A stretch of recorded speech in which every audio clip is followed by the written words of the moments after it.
નમસ્કાર દર્શક મિત્રો, દૂરદર્શન સમાચાર સાથે હું બેલા 40,000 ન્યૂઝ બુલેટિનમાં આપનું સ્વાગત કરું છું। દર્શક મિત્રો, આજના બુલેટિનમાં આપણે વાત કરીશું પ્રધાનમંત્રી નરેન્દ્ર મોદીએ દેશવાસીઓને દિવાળી પર્વ પર પત્ર લખ્યો છે। આ ઉપરાંત પોલીસ સ્મૃતિ દિવસ પર સંરક્ષણ મંત્રી, પ્રધાનમંત્રી સહિત દેશવાસીઓએ શહીદોને કેવી રીતે આપી શ્રદ્ધાંજલિ। આ ઉપરાંત બિહારમાં જે ચૂંટણી પૂરજોશમાં ચાલી રહી છે તેનો પ્રચાર પણ ચાલી રહ્યો છે અને સાથે છઠ પૂજાની પણ તૈયારીઓ ચાલી રહી છે। અને ત્યારબાદ વાત કરીશું રાજ્યમાં આગામી 7 દિવસ હવામાન કેવું રહેશે, પણ તે પહેલા નજર કરીએ હેડલાઇન્સ પર।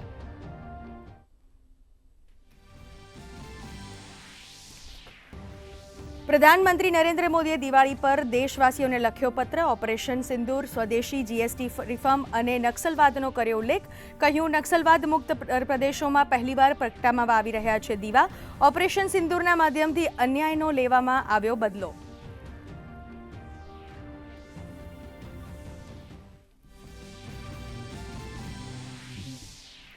જે ક્ષેત્રો નક્સલવાદના આતંકથી ધ્રુજતા હતા ત્યાં હાલમાં સડક, હોસ્પિટલ, સ્કૂલ, કોલેજોનું નિર્માણ થયું હોવાનું જણાવતા સંરક્ષણ મંત્રી, પોલીસ શહીદ સંવારના દિવસ પર સંરક્ષણ મંત્રી રાજનાથ સિંહે દિલ્હીમાં રાષ્ટ્રીય પોલીસ સ્મારક ખાતે શહીદોને આપી શ્રદ્ધાંજલિ।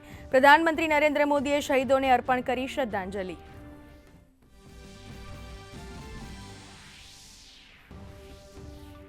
પોલીસ શહીદ સંભાળના દિવસ નિમિત્તે રાજ્યમાં વિશેષ કાર્યક્રમ। નાયબ મુખ્યમંત્રી હર્ષ સંઘવીએ સુરતમાં શહીદ સ્મારક ખાતે અર્પણ કરી પુષ્પાંજલિ। કહ્યું, જવાનો દેશની રક્ષા માટે પોતાના જીવની પરવા કર્યા વિના બજાવે છે ફરજ। તો અમદાવાદમાં પણ પોલીસ મુખ્યાલયે વરિષ્ઠ અધિકારીઓની હાજરીમાં યોજાયો કાર્યક્રમ।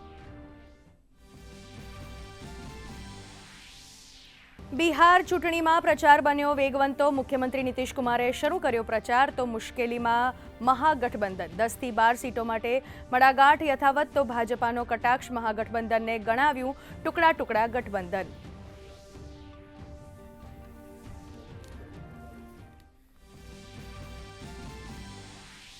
દિવાળી સાથે છઠ પૂજાના માટે રેલવેનું વિશેષ આયોજન। રેલવે દ્વારા 12,000 વિશેષ ટ્રેનોનું સંચાલન। રેલવે મંત્રી અશ્વિની વૈષ્ણવે દિલ્હી રેલવે સ્ટેશન પર તૈયારીઓનું કર્યું નિરીક્ષણ।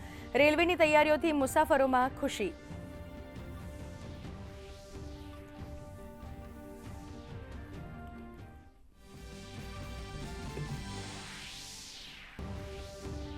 દિવાળીમાં રાજ્યમાં વરસાદી સિસ્ટમ સક્રિય। આગામી 7 દિવસ દક્ષિણ ગુજરાતમાં છૂટાછવાયા સ્થળોએ ગાજવીજ સાથે હળવાથી મધ્યમ વરસાદની આગાહી। તો 25 થી 27 ઓક્ટોબર દરમિયાન સૌરાષ્ટ્ર અને ઉત્તર ગુજરાતમાં પણ વરસાદી ઝાપટાની વકી।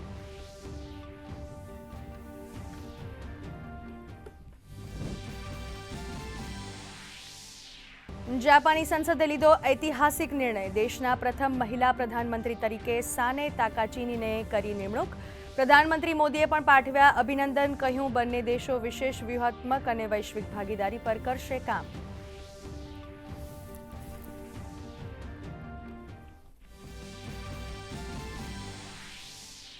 આજે એનએસઈ અને બીએસઈમાં મુહૂર્ત ટ્રેડિંગ। સેન્સેક્સ અને નિફ્ટીમાં ફ્લેટ ટ્રેડિંગ। બીએસઈનો સેન્સેક્સ 84,500 તો નિફ્ટી 25,850 પર બંધ। સ્મોલ કેપના શેરોમાં તેજી, સોના ચાંદીના ભાવમાં થયો ઘટાડો। અને હવે સમાચાર જોઈશું વિગતવાર। પ્રધાનમંત્રી નરેન્દ્ર મોદીએ દેશવાસીઓને પત્ર લખ્યો છે। આ પત્રમાં તેમણે લખ્યું છે કે મારા વાલા દેશવાસીઓને દિવાળીની શુભકામનાઓ। અયોધ્યામાં રામ મંદિરના નિર્માણ બાદ આ બીજી દીપાવલી છે। પ્રભુ શ્રી રામ આપણને મર્યાદા પાલનનું કરવાનું શીખવાડે છે અને અન્યાય સામે લડવાનો પણ બોધ આપે છે। તેમના જીવંત ઉદાહરણ આપણે થોડા સમય પહેલા ઓપરેશન સિંદૂર સ્વરૂપે જોયું છે। તેના થકી આજે દેશના અંતરિયાળ ભાગોમાં પણ પ્રથમવાર દિવાળીના દીવા પ્રગટી રહ્યા છે। આ એવા જિલ્લા છે જ્યાં નક્સલવાદ અને માઓવાદના મૂળથી નાશ થયો છે। પ્રધાનમંત્રીએ પત્રમાં લખ્યું કે આગામી સમયમાં આપણે વિશ્વની ત્રીજી સૌથી મોટી અર્થવ્યવસ્થા બનીશું। આપણે એક ભારત શ્રેષ્ઠ ભારતની ભાવનાને વિસ્તારીએ અને તમામ ભાષાઓનું સન્માન કરીએ।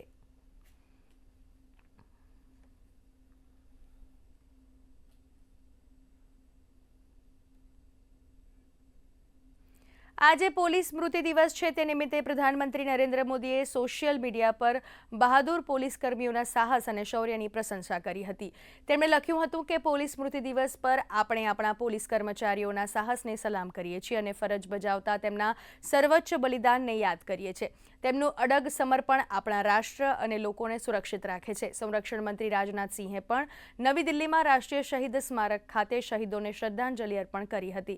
ઉલ્લેખનીય છે કે 1959માં આજના દિવસે લદ્દાખના હોટ સ્પ્રિંગ્સ ખાતે ભારે સશસ્ત્ર ચીની સૈનિક દ્વારા કરવામાં આવેલા હુમલામાં 10 બહાદુર પોલીસ કર્મીઓએ પોતાના જીવનું બલિદાન આપ્યું હતું. ત્યારથી 21 ઓક્ટોબર દર વર્ષે પોલીસ સ્મૃતિ દિવસ તરીકે ઉજવવામાં આવી રહ્યો છે.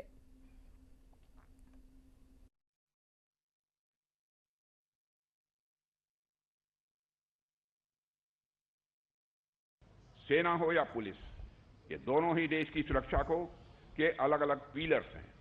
इसलिए मेरा यह मानना है कि दुश्मन कोई भी हो, चाहे सीमा पार से आए या हमारे बीच छिपा हो, जो भी व्यक्ति भारत की सुरक्षा के लिए खड़ा है वह एक ही आत्मा का प्रतिनिधि है। सेना और पुलिस में बस मंच अलग हैं, लेकिन इनका मिशन एक ही है, राष्ट्र की सुरक्षा। एक बात यह भी है कि अपराध का रूप भले ही बदल गया हो, लेकिन उसका उद्देश्य नहीं बदला है। उसका मकसद आज भी वही है, समाज में अव्यवस्था पैदा करना और राष्ट्र की स्थिरता को चुनौती देना। एक तरफ अपराध रोकना लॉ की डिमांड है, वहीं दूसरी तरफ समाज में ट्रस्ट बनाए रखना एक मॉरल ड्यूटी भी है।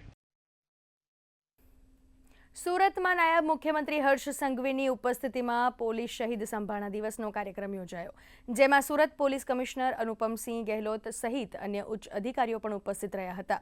નાયબ મુખ્યમંત્રીએ આ પ્રસંગે શહીદ સ્મારક ખાતે પુષ્પાંજલિ અર્પણ કરી હતી. તેમણે જણાવ્યું હતું કે દેશની સુરક્ષા માટે પોલીસ જવાનો અને સુરક્ષા જવાનો પોતાના પ્રાણની પરવા કર્યા વગર પણ ફરજ બજાવતા હોય છે.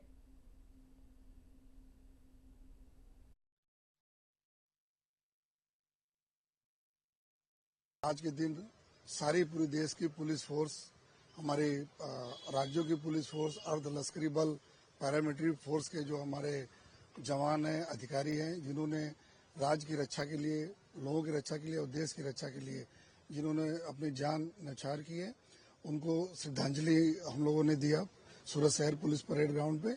हमारे उप मुख्यमंत्री श्री हर्ष भाई संघवी साहब यहाँ पे उपस्थित रह के उन्होंने रिथ लेइंग किया और उन सभी जवानों अधिकारियों को याद किया गया, उनके बलिदान को याद किया गया और साथों साथ हम सारे पुलिस परिवार जितने भी हमारे शहीद जवान हैं, अधिकारी हैं, उनके परिवार के साथ हैं।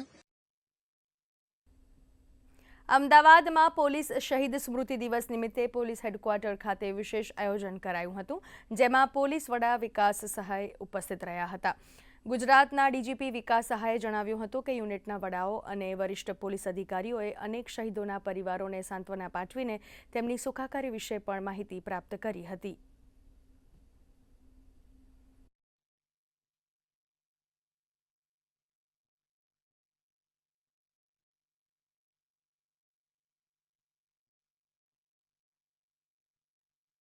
જે લોકોએ પોતાના જાન ગુમાવ્યું છે અને જે પોલીસ ભાઈઓ અને બહેનોએ શહીદ થયા છે, એ લોકોની સ્મરણમાં આજે આ કાર્યક્રમનું આયોજન કરવામાં આવ્યું હતું. આ વર્ષે કુલ 190 પોલીસ અધિકારીઓ અને કર્મચારીઓ શહીદ થયા હતા. એ તમામના નામો વાંચીને બધાને સાંભળવામાં આવ્યું અને સલામી આપી તમામને શ્રદ્ધાંજલિ આપવામાં આવી. પોલીસ એક પરિવાર છે, એ ભાવના સાથે આ પ્રકારના કાર્યક્રમનું આયોજન કરવામાં આવે છે. આજે પોલીસ શહીદ દિવસની અમરેલીમાં પણ ઉજવણી કરવામાં આવી હતી, જેમાં એસપી સંજય ખરાત સહિતના પોલીસ અધિકારીઓ ઉપસ્થિત રહ્યા હતા. આ કાર્યક્રમમાં ગાર્ડ ઓફ ઓનર આપીને શહીદોને શ્રદ્ધાંજલિ આપવામાં આવી હતી.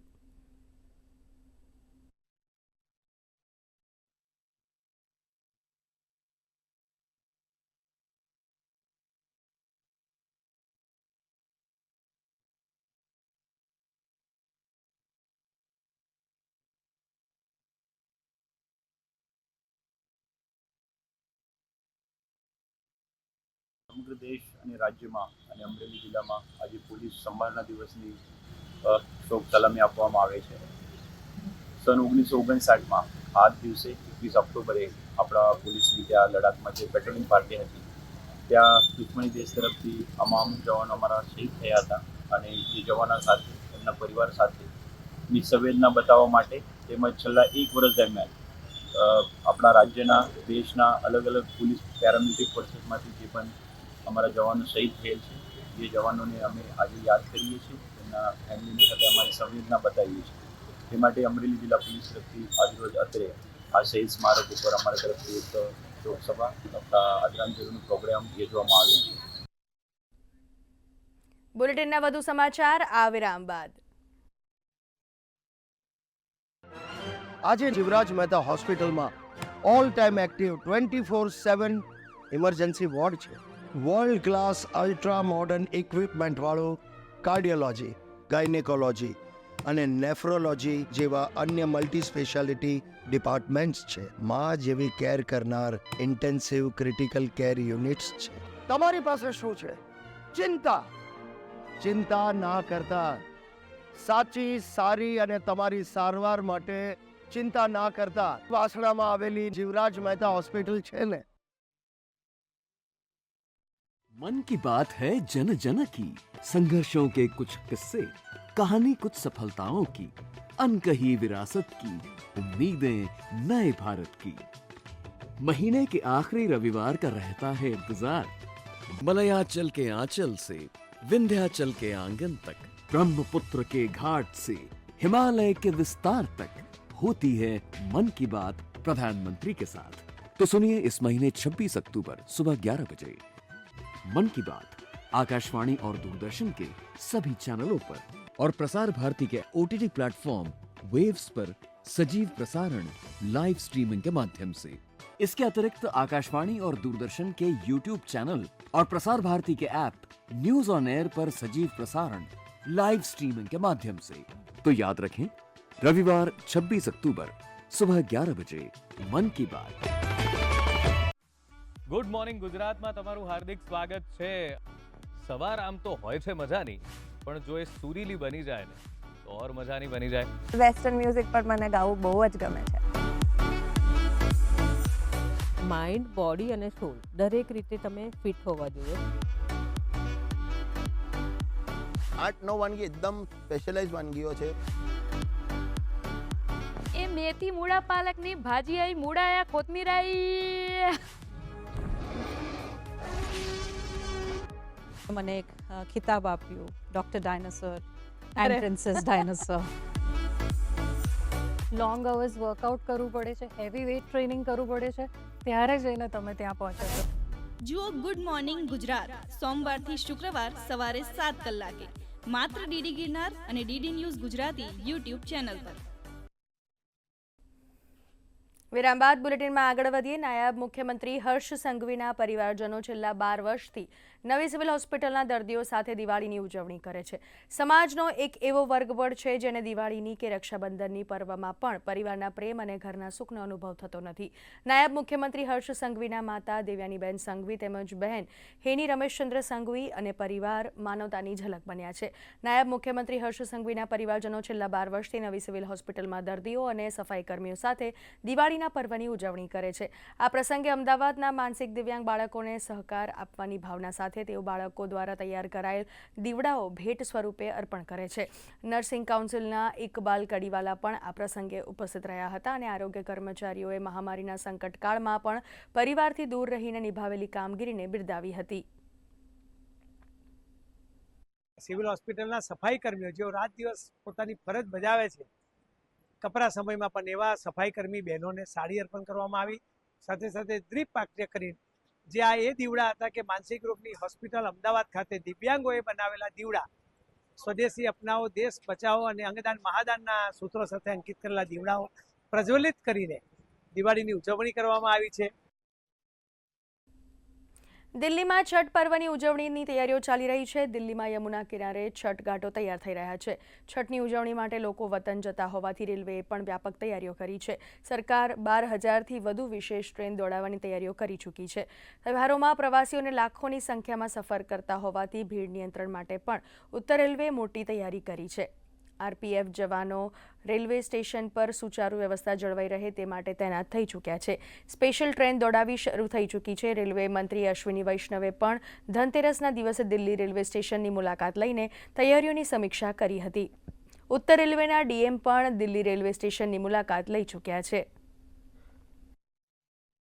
त्योहारों के सीजन को देखते हुए रेलवे ने इस बार इतिहास रच दिया है। दरअसल 1 तारीख से 19 तारीख तक रेलवे ने लगभग 1 करोड़ से ज्यादा यात्रियों को उनके गंतव्य तक पहुंचाया और जिस तरीके से रेलवे काम कर रहा है इससे यात्रियों को भी काफी सुविधा नजर आई। अगर बात की जाए इस पूरे त्योहारी सीजन की तो 1 से 19 तक जहां रेलवे ने 1 करोड़ से ज्यादा लोगों को उनके गंतव्य तक पहुंचाया और 2 नवंबर तक कुछ इसी तरीके से रेलवे 12,000 स्पेशल ट्रेनें चल रहा है। वहीं नॉर्दर्न रेलवे की बात की जाए तो यहाँ से 4700 से ज्यादा स्पेशल ट्रेनें चलाई जा रही हैं और इस समय मैं नई दिल्ली रेलवे स्टेशन पर मौजूद हूँ जहां पर आपको होल्डिंग एरिया की तस्वीरें दिखाना चाहूंगा।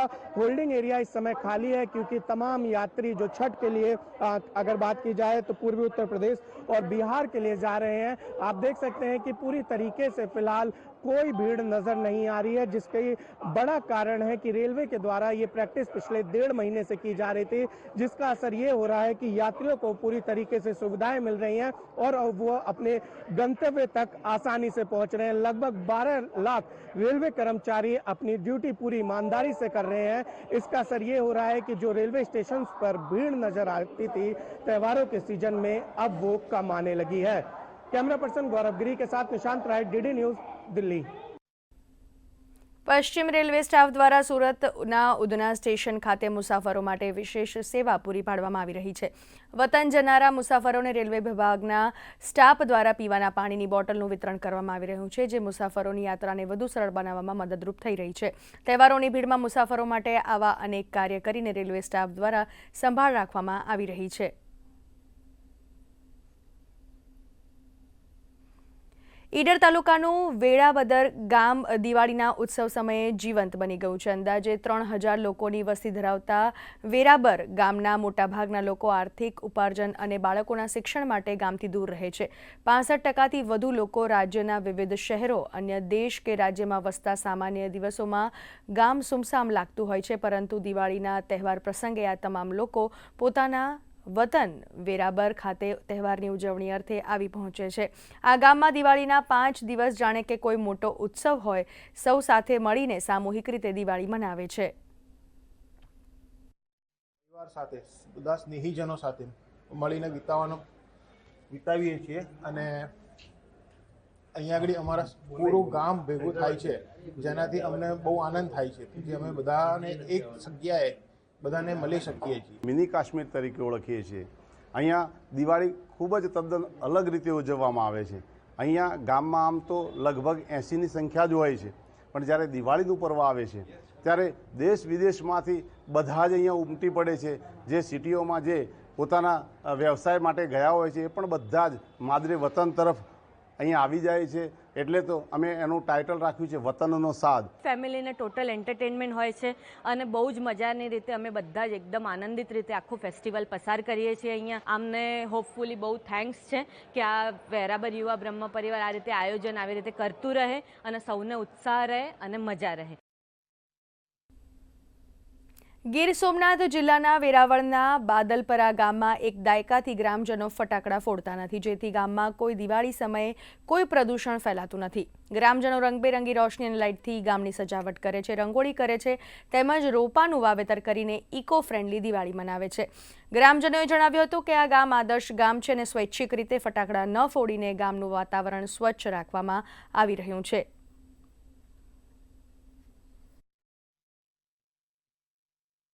દિવાળીના તહેવારમાં અમારા ગામમાં ફટાકડા સિવાયની બધી સુવિધા રીતે ધામધૂમથી અમે દિવાળી ઉજવીએ છીએ.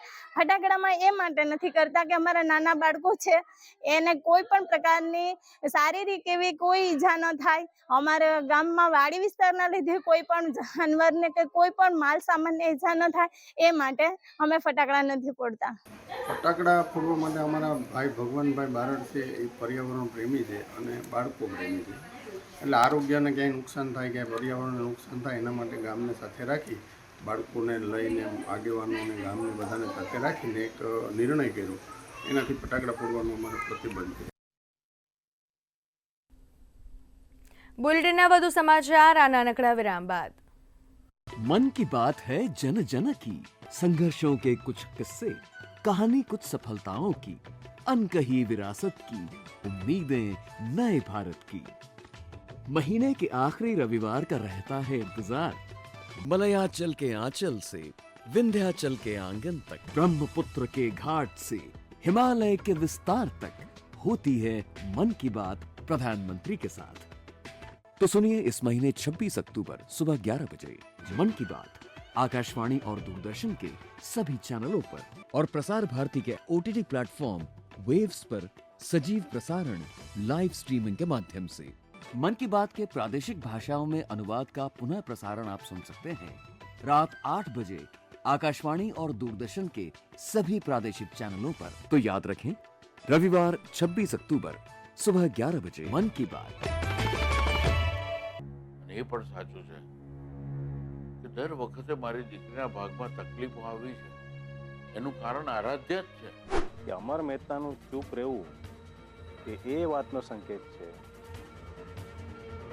કે એના લક્ષ્યને પૂરું કરવા માટે વધુ ને વધુ મજબૂત બનતો જાય છે. આજે મારા કારણે તારી આ હાલત થઈ છે. ના પપ્પા, ના. જે કંઈ પણ થયું એમાં તમે પોતાની જાતને દોષ નહીં આપો ને આ બધી વસ્તુથી ડરીને તમે તમારા કર્તવ્યમાંથી પાછા નહીં પડતા.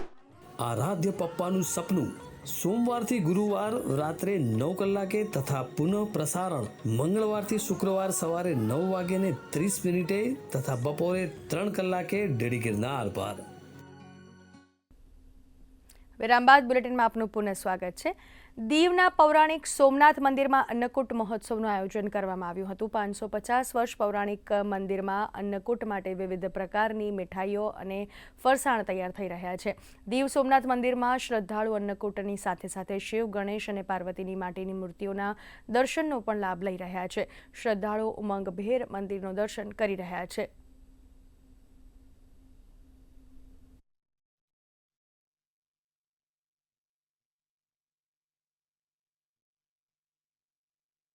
સોમનાથ પુરાણી મંદિરમાં 500 વર્ષ જૂનું છે અને તેમાં અન્નકૂટ ધરાયો છે અને એમાં બોડી સંખ્યામાં લોકો એનો લાભ લેશે દર્શનનો.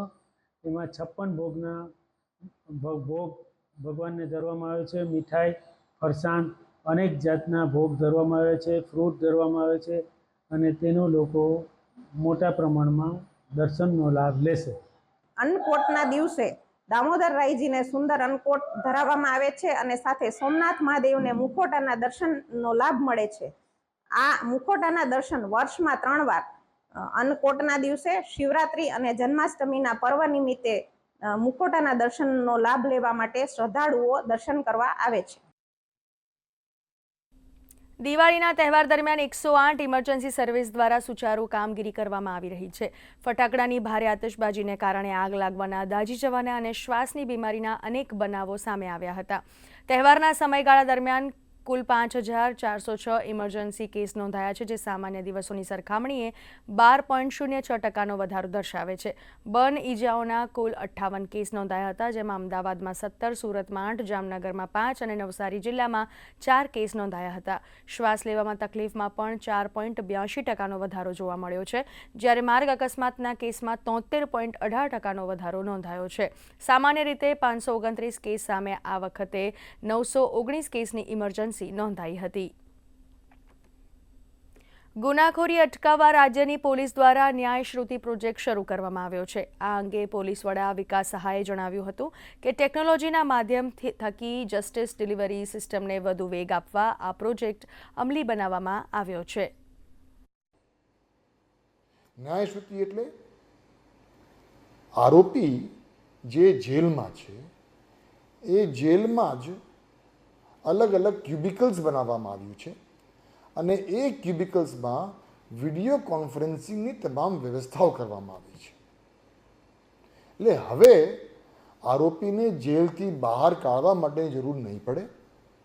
કોઈ પણ કોર્ટમાં એમને રજૂ થવું હોય તો જે તે જેલમાં જે ક્યુબિકલ્સ છે, જે વિડીયો કોન્ફરન્સિંગની વ્યવસ્થા છે, એ વ્યવસ્થાના માધ્યમથી કોર્ટમાં રજૂ થાય.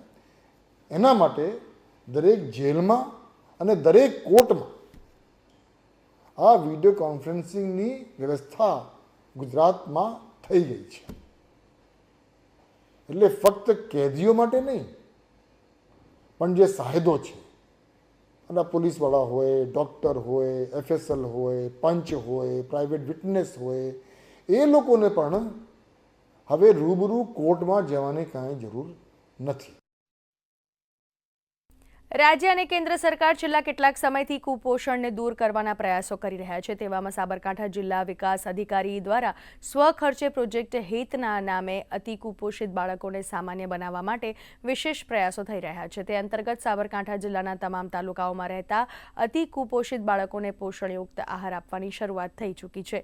દર સપ્તાહે અતિ કુપોષિત બાળકને ખજૂરના લાડુ આપીને ભારતના ભવિષ્યને સુરક્ષિત કરવામાં આવી રહ્યું છે.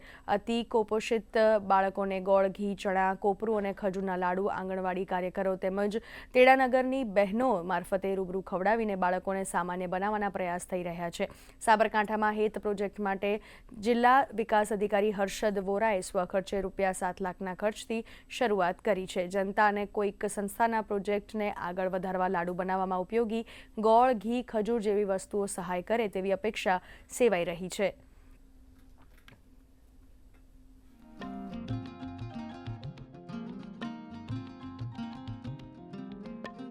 પ્રોજેક્ટ હેતમાં ઘી, ગોળ, ખજૂરના લાડુ બનાવેલ છે, તો આ કુપોષણ દૂર કરવા પ્રયત્ન છે.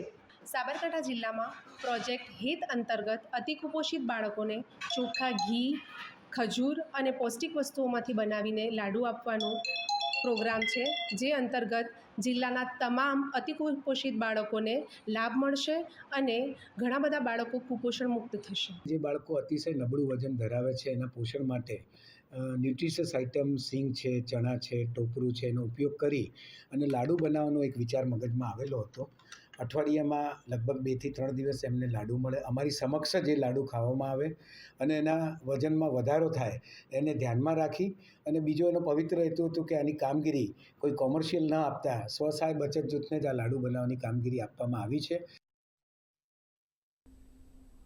બિહારમાં બીજા ચરણના ઉમેદવારી પત્રો ચકાસવાની પ્રક્રિયા પૂર્ણ થઈ ગઈ છે. આજે ઉમેદવારી પત્રોની ચકાસણી થશે. બીજા તબક્કામાં 11 નવેમ્બરના રોજ આ ચૂંટણી યોજાશે. 6 નવેમ્બરે પ્રથમ ચરણનું મતદાન થશે. 21મી વિધાનસભા મત વિસ્તારો માટે કુલ 1314 ઉમેદવારો હવે મેદાનમાં છે. આ તબક્કામાં 61 ઉમેદવારોએ પોતાના ઉમેદવારી પત્રો પાછા ખેંચી લીધા છે. રાષ્ટ્રીય રાજધાની દિલ્હીમાં હવાની ગુણવત્તા ખૂબ જ ખરાબ શ્રેણીમાં પહોંચી ગઈ છે. કેન્દ્રીય પ્રદૂષણ નિયંત્રણ બોર્ડ અનુસાર આજે સવારે 6 વાગ્યે હવા ગુણવત્તા સૂચકાંક 347 નોંધવામાં આવ્યો હતો. દિવાળીના દિવસે દિલ્હી NCRમાં હવા ગંભીર શ્રેણીમાં પહોંચી હતી. દિલ્હીમાં ઘણા સમય બાદ ગ્રીન ફટાકડા ફોડવાની છૂટ મળી હતી. તેના કારણે ઘણા વિસ્તારોમાં AQI 300થી ઉપર પહોંચ્યો છે. માનકો અનુસાર 0 થી 50 વચ્ચે હોય તો હવાની ગુણવત્તા સારી અને 51 થી 100 હોય તો સંતોષજનક, 101 થી 200 મધ્યમ અને 201 થી 300 ખરાબ અને 300 થી 400 AQI અતિશય ખરાબ ગુણવત્તા દર્શાવે છે. આજે ભારતીય શેર બજારમાં બપોરે 1 કલાક વિશેષ મુહૂર્ત ટ્રેડિંગ થયું હતું. મુહૂર્ત ટ્રેડિંગમાં સેન્સેક્સ અને નિફ્ટીમાં ફ્લેટ કારોબાર થયો હતો. BSEનો સેન્સેક્સ 63 પોઈન્ટ વધીને 84,500 પાર, જ્યારે નિફ્ટી 25,850 પર બંધ રહ્યો હતો. આજે સ્મોલ કેપમાં શેરોમાં તેજી અને બેન્કો શેરોમાં ધોવાણ જોવા મળ્યું હતું. આજે લગભગ 2,732 શેર વધ્યા, 898 શેર ઘટ્યા અને 152 શેર યથાવત રહ્યા હતા. વાત કરીએ કોમોડિટીની તો આજે સોના ચાંદીના ભાવમાં ઘટાડો જોવા મળ્યો હતો. આ સાથે જ આ ન્યૂઝ બુલેટિન સમાપ્ત કરીશું. નમસ્કાર.